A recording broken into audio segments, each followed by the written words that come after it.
Manaf Ağayevi kimler yordu? Son zamanlar o kadar kövrəlmişəm, yorulmuşam.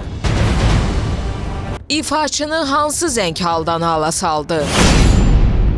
Telefondan zəng gələndə əllər buz kimi olur. Birazdan Manaf Ağayevin hayatı roman olacak. Xalqın sevilen sənətçisinin geçtiği hayat yolu dillerde dastana çevrilecek. O bu haqda ilk dəfə günün sədasında danışacaq. Son zamanlar o kadar...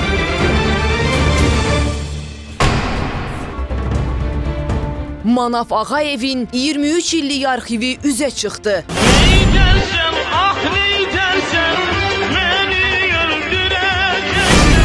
Xalq sevgisi ilə əhatə olunan el sənətkarı milyonların qarşısında nəyi etiraf edəcək?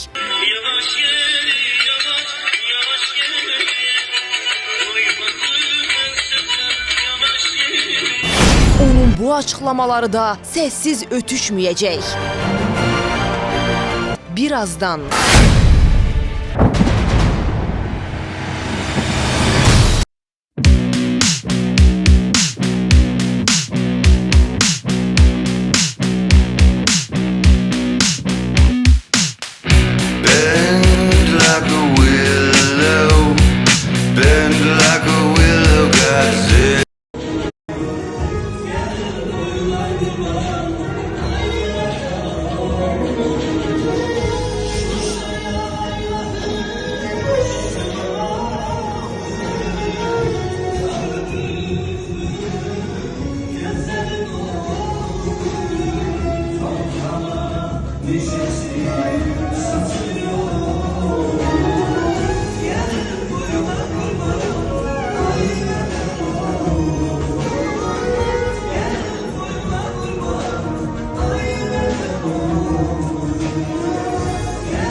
Ataya hem de anaya kurtar.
Eller eller.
Sənətkarları istəyir ki, yanına gəlsin, bir çox sənətkarları arzulayır və o çox istər ki, Manaf Ağayev və qardaşı Tofiq onun ziyarətinə gəlsin. Manaf müəllim də gəldi. Necəsən Manaf müəllim? Xoş gəldin. Çox sağ ol, minnətdaram.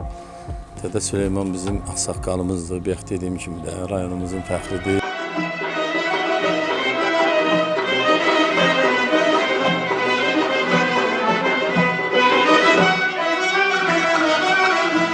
Dediniz Manaf Ağayev gəlsin, Manaf Ağayev də gəldi yanınıza. Hazırda yanınızdadır. Sağ kurban olurum sen. Azadam, azad. Azad, Ay, sağ kurban Elə olurum. deməyin dədə. Biz sizə qurban olarıq. Devletimizin ayağının altında Elə ölüyüm. deməyin, ay dədə. Niye? Elə deməyin. Hadi de niye de? Niyə deməyim də, siz çox gözəl sənətkarsınız. Bizim bir dənə dədəmiz var. O da Dədə Süleymandır. Bəli, ona göre de fəxr verirəm. Bəli. Ona göre de bana falan fəxr verirəm. Ben fəxr verirəm ona göre ki, Azərbaycanın belə gözəl oxuyanı. Ben ona göre belə fəxr verirəm ki. Evləri kimi əcdadları. Bütün Azərbaycan xalqına mən borçlu gedirəm. Azərbaycan xalqının qarşısında diz çöküb yalvarıram sənə ey böyük Allah, la ilahə illallah, la ilahə əşhədü ənna, la ilahə əliyəm vəliyullah, la ilahə Muhammedin Resulullah.